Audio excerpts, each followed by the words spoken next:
உண்மையான வாழ்க்கை துணை எதுன்னா நாம் செய்கிற தொழில் தான் நம்முடைய உண்மையான வாழ்க்கை துணை. அதனால் ஏன்னா வாழ்க்கை துணைங்கிறது சிறந்த வாழ்க்கை துணைங்கிறது நம்ம செய்கிற தொழில் தான். அப்படிங்கும்போது சரியான தொழிலை தேர்ந்தெடுக்கணும்.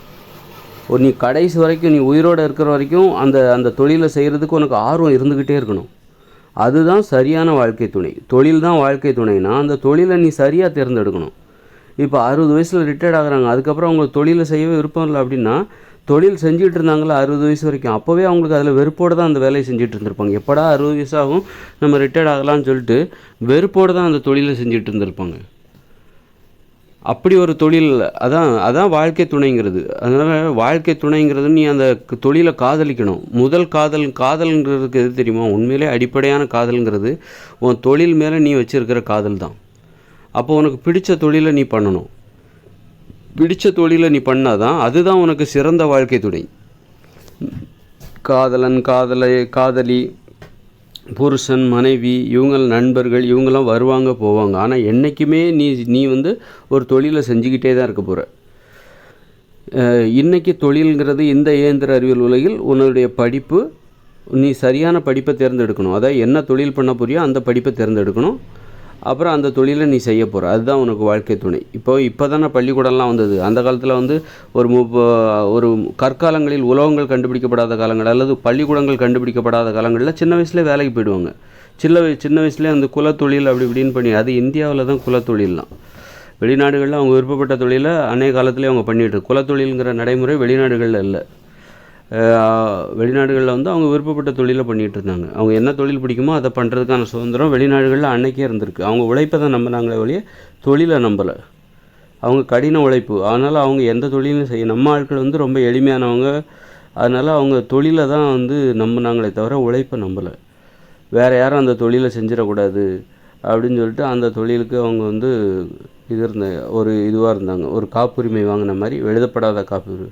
எங்கள் குலம்தான் இந்த தொழிலை செய்யணும், நீ செய்யக்கூடாது அப்படின்னு சொல்லி ஒரு காப்புரிமை வாங்கிக்கிட்டாங்க. அதனால் தொழில் தான் சிறந்த வாழ்க்கை துணை. ஏன்னா அந்த காலத்தில் நீ உனக்கு நடக்க ஆரம்பித்ததுலேருந்து ஓட ஒரு 5 வயசுலேயே அவங்க 10 வயசுலேயே தொழிலை செய்ய ஆரம்பிச்சிருப்பாங்க அந்த காலத்தில். இனிமேல் பாருங்கள், இயற்கையோடு இணைந்த வாழ்க்கை 2040க்கு அப்புறம் வரப்போகிற இயற்கையோடு இணைந்த மனித வாழ்க்கையில் எல்லாருமே விவசாயம் தான் பண்ண போகிறாங்க. விவசாயம் பண்ண போகும்போது நடக்க ஆரம்பித்த முதற்கொண்டு ஒரு வயசு 1.5 வயசுலேயே அம்மா கூட அப்பா கூட போய் தோட்டத்தில் போய் அவங்களுக்கு உதவியாக அந்த தொழிலை செய்வாங்க. தொழில் தான் மிகச்சிறந்த வாழ்க்கை துணை. ஏன்னா அதுதான் உணவுக்கு ஆதாரமாக இருக்கிறது. அதனால் சின்ன வயசுலேருந்து அவங்க தொழில் தான் தொழிலை வாழ்க்கை துணையாக ஏற்றுக்கொண்டு அவங்க அந்த தொழிலை செய்ய ஆரம்பிச்சிருவாங்க. வாழ்நாள் முழுதும் அவங்க செய்வாங்க. வாழ்நாள் முழுதும் அந்த தொழிலை அவங்க செய்வாங்க. அந்த இயற்கையோடு இணைந்த மனித வாழ்க்கை 2040க்கு அப்புறம் வரப்போகிற இயற்கையோடு இணைந்த மனித வாழ்க்கையில் உயிரோடு இருக்கிற வரைக்கும் அவங்களால நடக்க முடிகிற, இயங்க முடிகிற, உழைக்க முடிகிற காலம் முதலும் அவங்க அந்த வேலையை செஞ்சு தான் ஆகணும். நம்ம இப்போ வாழ்ந்துக்கிட்டு இருக்க இயந்திர அறிவியல் உலகில் தான் பணங்கிற நடைமுறை, பேங்கில் போட்டுக்கிட்டு அல்லது பென்ஷன் இப்படி மாதம் வாங்கி வீட்டிலே உட்காந்து சாப்பிட்ற நடைமுறையெல்லாம் இப்போ தான் இது இன்னும் 2040 வரைக்கும் தான் இந்த நடைமுறை. அதுக்கப்புறம் நீ காலம் ஃபுல்லாக உழைச்சி தான் ஆகணும். எப்படி பிற உயிரினங்கள் காலம் ஃபுல்லாக உழைக்குதோ அங்கெல்லாம் ரிட்டையர்மெண்ட் கிடையாது. ரிட்டையர்மெண்ட்டு 58 வயசுக்கு அப்புறம் ஓய்வு எடுக்கிறது அதெல்லாம் எதுவுமே கிடையாது. அது மாதிரியான காலகட்டம் இன்னும் வரப்போகுது. 2040க்கு அப்புறம் தான் இந்த சௌகரியம்லாம். 60 வயசில் ரிட்டையர்ட் ஆகிறது, 58 வயசில் ரிட்டையர்ட் ஆகிறது, அல்லது வாடகைக்கு நிறைய வீடுகளை கட்டி விட்டுட்டு மாதம் வாடகை வாங்கிட்டு உட்காந்தே சாப்பிட்றது. இந்த மாதிரி நல்ல அப்பா சம்பாதிச்ச சொத்தை ஜாலியாக இருந்தே செலவழிச்சே அடிக்கிறது. இப்படிப்பட்ட நடைமுறையெல்லாம் இந்த காலங்களில் தான் நடக்குமே தவிர இனிமேல் நடக்காது. அதனால் எதுக்கு சொல்ல வரேன் அப்படின்னா, சிறந்த வாழ்க்கை துணை எது அப்படின்னா எல்லாத்துக்கும், அதாவது உங்களுக்கு கணவனோ மனைவியோ இருப்பாங்க போவாங்க இறந்து போயிட வாய்ப்பு இருக்குது. எல்லாத்தையும் விட அடிப்படையானது தொழில் தான் உங்களுக்கு சிறந்த வாழ்க்கை துணை. அதுதான் உங்களுக்கு சாப்பாடே போடுது. உங்களுக்கு உணவை தருவது எது? தொழில் தான். அப்போ தொழில் தான் உங்களுக்கு உயிரையும் தருகிறது. நீங்கள் உயிர் வாழ்வதற்கு அந்த வாழ்க்கை துணை தான், தொழில் என்கிற வாழ்க்கை துணை தான் சரியானதாகிறது. இந்த இயந்திர அறிவியல் உலகில் 2040க்கு அப்புறம் வரப்போகிற இயற்கையோடு இணைந்த மனித வாழ்க்கையில் எல்லா மக்களும், உலகத்தில் உள்ள 800 கோடி பேருக்கு மேலே உள்ள அத்தனை மக்களும் விவசாயங்கிற ஒரே தொழில் தான் செய்வாங்க. அங்கே பள்ளிக்கூடம் இதெல்லாம் கிடையாது. பள்ளிக்கூடம், கல்லூரி, புத்தகம், மின்சாரம், மோட்டார் வாகனங்கள், தொழிற்சாலைகள் எதுவுமே கிடையாது. ஒரே உணவை தேடுகிற ஒரே தொழில் விவசாயம். அதைத்தான் 800 கோடி மக்களும் செய்ய போகிறாங்க 2040 அப்புறம். ஆனால் இப்போ வந்து நிறைய தொழில் விவசாயம் மட்டுமே இல்லை, விவசாயம் அப்புறம் வேறு நிறைய தொழில்கள், ஆடை நெய்வது, அப்படி இன்ஜினியரிங், டாக்டர், அப்படி இப்படி விஞ்ஞானம், அப்படி மோட்டார் மெக்கானிக், அப்படி பிளம்பர், எலக்ட்ரிஷியன் அப்படின்னு சொல்லிட்டு ஏகப்பட்ட தொழிலை செய்கிறாங்க. அப்படி செய்யும்போது உங்களுக்கு பிடிச்ச தொழிலை நீங்கள் தேர்ந்தெடுக்கணும். ஏன்னா வாழ்நாள் முழுதும் உழைக்கணும். இந்த உலகத்தில் உங்களுக்கு ஒரு வாய்ப்பு இருக்குது. என்னென்னா 60 வயசில் நீங்கள் வேலை செய்யணுங்கிற அவசியம் இல்லை, 58 வயசில் வேலை செய்யணுங்கிற அவசியம் இல்லை, 58 வயசுக்கு அப்புறம். அல்லது உங்கள்கிட்ட நிறைய பணம் இருந்தால் இளமை காலத்தில் கூட வேலை செய்யணுங்கிற அவசியம் இல்லை. உங்கள் அப்பா சேர்த்து வச்ச பணத்தை நீங்கள் செலவழிச்சே வாழ்ந்துட்டு போயிடலாம், ஊரை சுற்றிட்டு. அது எல்லாத்துக்கும் அது ரொம்ப அரிதாகத்தான் ஒருவருக்கு தான் அந்த வாய்ப்பு கிடைக்கும். அப்படி இல்லாத பட்சத்தில் வேலை செஞ்சால் தான் பொழப்பு அப்படிங்கிற மாதிரி, வேலை செஞ்சால் தான் உயிர் வாழ முடியும் அப்படிங்கிற நிலமையில் உங்களுக்கு பிடிச்ச ஒரு தொழிலை தேர்ந்தெடுக்கணும். ஏன்னா தொழில் தான் உங்களுடைய வாழ்க்கை துணை. மிகச்சரியான வாழ்க்கை துணை அது தொழில் தான். அதனால் உங்களுக்கு பிடித்த ஒரு தொழிலை தேர்ந்தெடுக்க வேண்டும். பிடிக்காத தொழிலை தேர்ந்தெடுத்திங்கன்னா அதை உங்களால் செய்யவே முடியாது. அது வந்து பிடிக்காத கணவனோடு அல்லது பிடிக்காத மனைவியோடு வாழ்வது போன்று தான். அது வாழவே முடியாது, அவ்வளோ சுமையாக இருக்கும். அதனால் வாழ்க்கை துணை எப்படி ஒரு கணவனை பிடித்தவங்களாக இருந்தால் தான் வாழ்க்கை நல்லாயிருக்கும், அப்படி தானே? பிடித்த மனைவியாக இருக்கணும், பிடித்த கணவனாக இருக்கணும், அப்போ தான் வாழ்க்கை வாழ்வதற்கு நல்லாயிருக்கும். அதே மாதிரி பிடித்த தொழில் அது ரொம்ப ரொம்ப முக்கியம். அப்போ தான் நீங்கள் வாழ்நாள் முழுதும் உழைக்கணுங்கிற அந்த ஆர்வம் உங்களுக்கு இருந்துக்கிட்டே இருக்கும். அப்போ தான் நீங்கள் உழைப்பீங்க. அப்போ தான் உங்கள் ஆயுள் காலம் அதிகமாக நீடிக்கும். எப்போ நீங்கள் வந்து உங்களுக்கு பிடிக்காத ஒரு தொழிலை செஞ்சுக்கிட்டு எப்படா வயசு 60 ஆகும் 58 ஆகும், வயசை காரணம் காட்டி வீட்டிலே உட்காந்துக்கலாம், நமக்கு தான் பென்ஷன் வரப்போகுது, அல்லது நிறைய பணம் நீங்கள் சேர்த்து வச்சுருப்பீங்க, வட்டியை வாங்கியே உட்காந்தே சாப்பிட்டு போயிடலாம் அப்படின்னு நீங்கள் நினச்சிங்கன்னா அது கண்டிப்பாக உங்களுக்கு பிடிக்காத தொழிலில் தான் உங்களுக்கு அப்படி ஒரு நினப்பு வரும். அப்படி இருந்தீங்க அப்படின்னா சீக்கிரமாக உங்கள் ஆயுட்காலம் சுருங்கிடும். நீங்கள் வாழ்வதற்கு சரியான காரணம் தேவை. நீ எதுக்கு ரொம்ப நாள் வாழணும் அப்படின்னு நீ நினைக்கலாம். ஆனால் உனக்குள்ளேருந்து ஒரு கேள்வி கேட்கும், நீ எதுக்கு ரொம்ப நாள் வாழணும், சும்மாவே உட்காந்துருக்க, நீ எதுக்கு ரொம்ப நாள் வாழணும் அப்படின்னு சொல்லிட்டு. அதனால் நான் உழைக்கிறேன், எனக்கு ஒரு லட்சியம் இருக்குது, நான் அது சம்மந்தமாக உழைச்சிக்கிட்டு இருக்கேன், அர்த்தமுள்ள பிறருக்கு உதவியாக வாழ்கிறேன், அதனால் நான் அதிக காலம் உயிர் வாழ்வதற்கு நியாயங்கள் இருக்குது அப்படின்னு நீங்கள் உங்களுக்கு நீங்களே சொன்னிக்கிட்டால் தான் நீங்கள் அதிக காலம் உயிர் வாழ முடியும். அதிக காலம் உயிர் வாழ்வதற்கான அனுமதி உங்கள்கிட்ட இருந்தே உங்களுக்கு கிடைக்கும். அதனால் சரியான தொழிலை தேர்ந்தெடுத்தால் தான் உங்கள் ஆயுட்காலம் நீடிக்கும். ஆயுசு முழுக்க நீங்கள் வேலை செஞ்சிட்டே இருக்கணும். சனி ஞாயிறு லீவு, பண்டிகை நாள் விடுமுறையெல்லாம் பிழைப்புவாதிகளுக்கு தான் உண்டுவே தவிர லட்சியவாதிகளுக்கு அனைத்து நாட்களும் வேலை நாட்கள் தான். அவங்களுக்கு வந்து 24 மணி நேரமும் உழைப்பதற்கு ஏற்ற நேரம்தான். 8 மணி நேரம் வேலைங்கிறது லட்சியவாதிகளுக்கு கிடையாது. வார விடுமுறை நாட்கள் என்பது லட்சியவாதிகளுக்கு கிடையாது.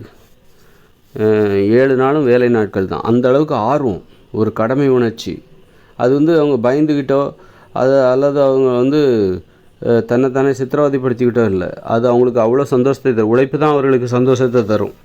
சரியான தொழிலை தேர்ந்தெடுத்தால் உழைப்பு தான் உங்களுக்கு சந்தோஷத்தை தரும் என்பதை உணர்வீர்கள். இன்றைக்கி உழைப்பிலேருந்து தப்பிக்க பார்க்குறாங்க. ஒரு விடுமுறைனா சந்தோஷப்படுறாங்க, எப்படா விடுமுறை கிடைக்கும் அப்படின்னு எதிர்பார்க்குறாங்க. காரணம் என்னென்னா பிடிக்காத தொழில். பெரும்பாலானோர் பிடிக்காத தொழிலை செய்கிறாங்க. அதனால் பிடித்த தொழில் தான் உங்களுக்கு மிகச்சிறந்த ஒரு வாழ்க்கை துணையாக இருக்கும். அதனால் உங்களுக்கு வந்து எது பிடிக்கும் அப்படிங்கிறத நீங்கள் எந்த வயசுலேயும் கண்டுபிடிக்கலாம். அதாவது நீங்கள் வந்து ஏதோ ஒரு தேடல், சரியான குழப்ப நிலையில் ஒரு வேலையை நீங்கள் செய்யலாம். உங்களுக்கு வயசு ஒரு 25 வயசில் 30 வயசில் ஒரு வேலையை நீங்கள் செய்ய ஆரம்பிக்கலாம். அது தவறான தொழிலாக இருக்கலாம். எப்போவா இருந்தாலும் நீங்கள் அது நாம் செய்கிறது நமக்கு பிடிக்காத வேலை என்று நீங்கள் உணர்வீர்களே, ஆனால் எப்பொழுது வேண்டுமானாலும் நீங்கள் மாற்றிக்கொள்ளலாம். அதுக்கு வயசே கிடையாது. 50 வயசில் கூட உங்களுக்கு பிடிக்கலை, இந்த வேலை எனக்கு பிடித்த வேலை கிடையாது, நான் செய்ய வேண்டிய வேலை வேறொரு வேலை அப்படின்னு நீங்கள் என்றைக்கு கண்டுபிடிக்கிறீங்களோ அந்த வேலையை நீங்கள் எப்பவும் செய்ய ஆரம்பிக்கலாம். அதுக்கெல்லாம் வயசே கிடையாது. 50 வயசில் கூட நான் இந்த வேலையைத்தான் செய்திருக்க வேண்டும், இதுதான் எனக்கு பிடித்த வேலை என்று ஏதோ ஒரு வேலையை நீங்கள் கண்டுபிடிக்கிறீர்கள் என்றால் அப்போவே நீங்கள் மாற்றிடுங்க. அதுக்கெல்லாம் ஐயோ 50 வயசாகிடுச்சு இனிமே போய் மாற்றி என்ன பண்ணுறோம், அப்படி கிடையாது. 50 வயசாக இருந்தாலும் சரி, 60 70 வயசில் கூட நீங்கள் பிடித்த வேலையை கண்டுபிடிக்கலாம். கண்டுபிடிச்சி பிடிக்காத வேலையிலிருந்து விடுபட்டு பிடித்த வேலையை செய்ய ஆரம்பிக்கலாம். பிடித்த வேலையை செஞ்சிங்கன்னா தான், ஏன்னா வாழ்நாள் முழுதும் உயிரோடு இருக்கிற வரைக்கும், உங்களால் உழைக்க முடிகிற வரைக்கும் நீங்கள் ஒரு தொழிலை செஞ்சு தான் ஆகணும். அப்போ தான் உங்களுக்கு வந்து குற்ற உணர்ச்சி இல்லாமல் இருக்கும். இல்லைன்னா மன அழுத்தம் அதிகமாக இருக்கும், தாழ்வு மனப்பான்மை அதிகமாக இருக்கும், ஆயுட்காலம் குறைஞ்சி போயிடும். அதனால் வந்து உங்களுக்கு பிடித்த ஒரு வேலை எது அப்படின்னு கண்டுபிடிங்க. நிறைய பரிசோதனை பண்ணி பாருங்கள். 4-5 தொழில் உங்களுக்கு எடுத்த உடனே சரியான தொழிலை கண்டுபிடிக்க முடியாது. உங்களுக்கு என்னெல்லாம் தோணுதோ எல்லா தொழிலையும் செஞ்சு பாருங்கள். 10 தொழிலை செஞ்சு பாருங்கள், 20 தொழிலை கூட செஞ்சு பாருங்கள். கண்டிப்பாக நீங்கள் கண்டுபிடிச்சிருவீங்க. ஆனால் அதான் உங்களுக்கு நீங்கள் எதை செய்யணும், உங்களுக்கு பிடித்த தொழில் எது என்று கண்டுபிடிப்பதற்கு கண்டிப்பாக நீங்கள் ஒரு 2-3 தொழில், 4-5 தொழில், 6-7 தொழிலாவது செஞ்சுருந்தால் தான் உங்களுக்கு பிடித்தமான தொழிலை உங்களால் கண்டுபிடிக்க முடியும். நீங்கள் செய்கிற தொழில் உங்களுக்கு பிடிக்கவில்லை என்பதற்கான அடையாளம் என்ன தெரியுமா? இப்போ நீங்கள் செஞ்சிட்ருப்பீங்க ஒரு தொழில், அது உண்மையிலே உங்களுக்கு பிடிச்சிருக்கா பிடிக்கலையா என்பதை கண்டுபிடிக்க ஒரு வழி இருக்குது. என்னென்னா, சனி ஞாயிறானால் அதை ரொம்ப எதிர்பார்க்குறீங்களா? விடுமுறை தினத்தை ரொம்ப எதிர்பார்க்குறீங்களா? வேலை முடிஞ்சோடனே வீட்டுக்கு வேக வேகமாக ஓடுறீங்களா? வீட்டுக்கு போன பிறகு இந்த வேலையை பற்றி சுத்தமாக மறந்துடுறீங்களா? சனி ஞாயிறு எப்படா வரும், ஒரு விடுமுறை எப்படா வரும்னு ஏங்குறீங்களா? அப்படின்னா அந்த வேலை உங்களுக்கு பிடிக்கலன்னு அர்த்தம். அல்லது வேலை செய்கிற இடத்துல வந்து சோம்பேறியாகவே இருக்கீங்களா? அப்போ அந்த வேலை உங்களுக்கு பிடிக்கலன்னு அர்த்தம். அதனால் உங்களுக்கு வேலை பிடிச்சிருந்துன்னா சனி ஞாயிறுலேயும் நீங்கள் அந்த வேலையை செய்யாமல் இருக்கவே முடியாது உங்களால். அதுக்கு நேரங்காலமே கிடைக்கிற சின்ன நேரத்தை வீணடிக்கவே மாட்டீங்க. வீட்டுக்கு வந்தவுடனே நீங்கள் எப்போ பார்த்தாலும் டிவி மொபைல்னு இருக்கீங்க. யாராவது சொன்னால் தான் ஒரு வேலை செய்யணும், அப்படி இந்த மாதிரி அறிகுறிகள்லாம் வச்சுக்கிட்டு உங்களுக்கு நீங்கள் செய்கிற வேலை பிடிச்சிருக்கா பிடிக்கலையாங்கிற அதை கண்டுபிடிச்சிடலாம் நீங்கள். அதான் 7 நாளும் வேலை பார்க்கணுங்கிற ஆர்வம் உங்களுக்கு இயல்பாகவே வரணும். அப்படி ஒரு வேலை, அந்த மாதிரி வேலையை உங்களுக்கு வருதா? நீங்கள் செய்கிற வேலையில் உங்களுக்கு அப்படி ஒரு ஆர்வம் வரல அப்படின்னா அந்த வேலை உங்களுக்கு பிடிக்கலன்னு அர்த்தம். எப்படா ரிட்டையர்மெண்ட் கிடைக்கும்னு எதிர்பார்க்குறீங்களா? கண்டிப்பாக அந்த வேலை உங்களுக்கு பிடிக்கலன்னு அர்த்தம். எப்படா இந்த ரிட்டையர்மெண்ட் கிடைக்கும், ஓய்வு காலத்தில் ஜாலியாக இருக்கலாம், சும்மாவே இருக்கலாம்னு நினச்சி அந்த ஓய்வு காலத்தை எதிர்பார்த்து காத்து கிடக்குறீங்களா? கண்டிப்பாக உங்களுக்கு இப்போ செஞ்சிட்ருக்க வேலை பிடிக்கலன்னு தான் அர்த்தம். அப்போ நீங்கள் பிடிச்ச வேலையை கண்டுபிடிக்கணும். உங்களுக்கு எந்த வேலை பிடிக்குதோ அதை போய் கண்டுபிடிச்சி அதில் வேரூன்ற வேண்டும். முதல்ல கூச்சமாக இருக்கும், பழகாத தொழிலில் போய் பிடித்த தொழிலாக இருக்கலாம், ஆனால் அது உங்களுக்கு இதுவரைக்கும் பழகாத ஒரு தொழிலாக இருக்கும். அந்த தொழிலை போய் வேரூன்ற வேண்டும், பழக வேண்டும். கூச்சம்லாம் இல்லாமல் அதெல்லாம் விட்டுட்டு வேரூன்ற வேண்டும். வேரூன்றி நிலச்சி நிற்கணும். நின்ன பிறகு தான் தெரியும் இதுதான் நாம் செய்ய வேண்டிய தொழில் என்பதை நீங்கள் கண்டுபிடிப்பீர்கள். அப்போ தான் வாழ்நாள் முழுதும் நீங்கள் உழைக்கணும். அப்போ தான் உங்களுக்கு வந்து உங்கள் மேலே உங்களுக்கு ஒரு மரியாதை வரும். பிடித்த தொழில் அதான் சிறந்த ஒரு வாழ்க்கை துணை என்பது.